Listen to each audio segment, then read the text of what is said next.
But sir, how do you know where you are in whether you have? What is the gauge to know whether something is or is not happening? We don't know what's supposed to happen. One of the signs is, not science, I'm saying sign, S-I-G-N-S. You discover that under all circumstances you remain unperturbed. Not all, at least most. One, your joy does not depend anymore on anything external. It is within you. 3, you recognize the divine in all beings, little by little, at least to some extent. May not be suddenly all. Third, you don't hate anybody. Okay, you don't hate anyone. When you come to that stage, when you don't hate, then you're very much on, forward. What if you don't hate anyone but you don't love everyone? That's okay. Love. Indifference to most, of course, love to some. Yeah, that normally that is only possible. You cannot go and love the whole world. But you have no hatred. Okay, sir. You can normally show your affection only to people who you know, who are in front of you, who are in your circle. You can't do it. The wide world is meaningless. You can't do it. But you also should not hate. You are saying one sign is that we do not hate anyone. Another sign is that in all circumstances you remain in your own self. You're not dependent upon your happiness or joy on anything outside. And to go one more step, you realize the impermanence of everything around you. Okay. So whatever is happening, in some way, it doesn't affect you. It's not that you are careless or you don't care for something. It's not that. It's that you see the whole principle of life is something is coming in and something is going out. This is the principle. Nobody can stop it and no amount of anything can help to get out.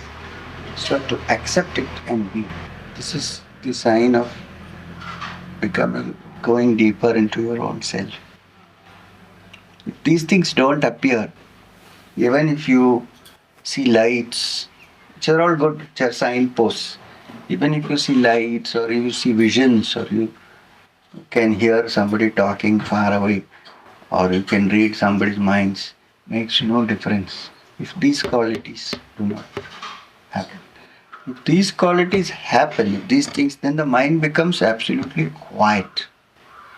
When the mind is absolutely still and there are no waves, then it is possible that some of these things may happen. They are not important as they are. Importance is your inner maturity, not these. So you mean these things can happen like seeing lights or without the inner maturity? Yes. How? How? It can happen very easily. If you take drugs, it can happen. No, without. If you drink too much, it can happen. People see pink elephants. You see, if you are in a mental disease, if you have, it can happen. Or it can happen when you are spiritual. So this is not a criteria. No, spiritual, it's only when you develop inside it. No, what I'm saying is this is not the criteria. Seeing is not the thing, but yes. Sir. That is not the criteria. There will be many people who are mentally unbalanced who may be seeing these things. So are you saying that they are spiritually advanced? A tumor also you know. Yes. Suppose you have a tumor in some part of the brain, it's possible. So this is different, completely different.